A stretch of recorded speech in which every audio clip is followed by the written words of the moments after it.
He transmitted the profound science of yoga in its full depth and dimension.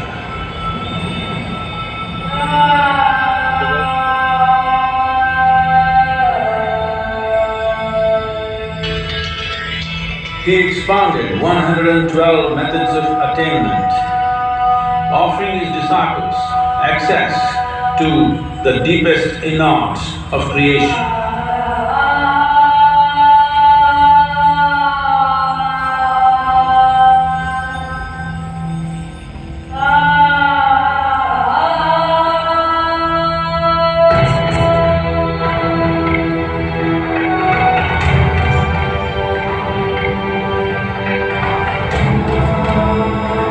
In this magnificent state of yoga, many mysteries of the created and the uncreated cascaded upon his unruled wild hair.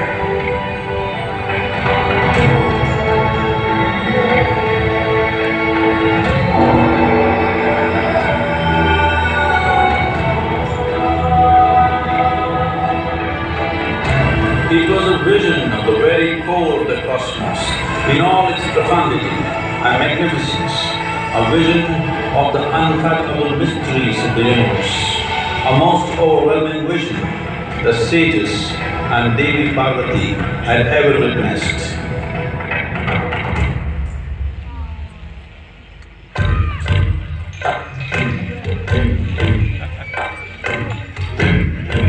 Ta, ta.